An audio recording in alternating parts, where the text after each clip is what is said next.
Probably the biggest feeling that diabetes brings out in me is annoyance. It takes up too much of my time, of my brain space. I'd rather be doing other things.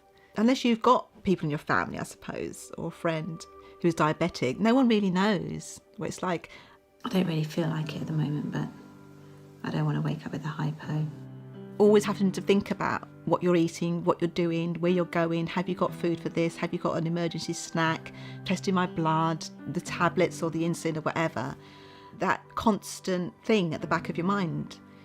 Sometimes you just want to press the pause button. I need to check my blood before I go to bed. I was originally diagnosed with diabetes when I was 37 weeks pregnant. 2 days later I had the baby.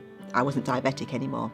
The second child, as soon as I had the baby, the gestational diabetes went. The following January, both my children and my husband all got chickenpox at the same time, and I was back at work. So I was trying to, look after everybody. And then in the middle of all of that, my mother suddenly died.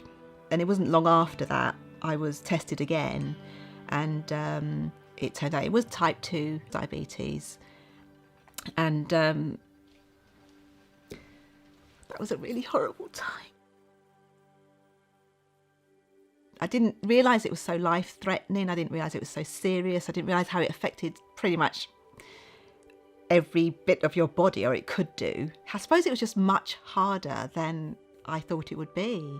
That's like never going to fill me up. That's never going to fill me up. I just built up this resentment over the years of going to have my HbA1c test results and being told that, they're still not very good. No, you still need to work on it. Yeah. It was all very matter of fact.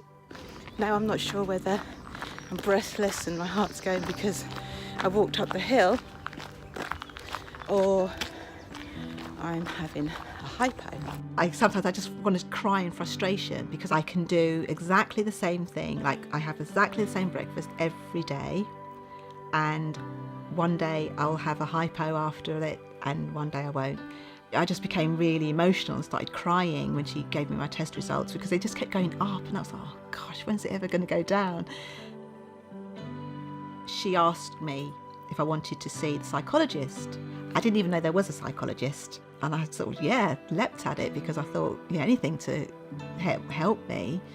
When I started seeing the psychologist, one of the things that really made me feel better, I think, was just hearing her say that my feelings were justified and I wasn't doing everything wrong. It felt like someone who understood what it was like.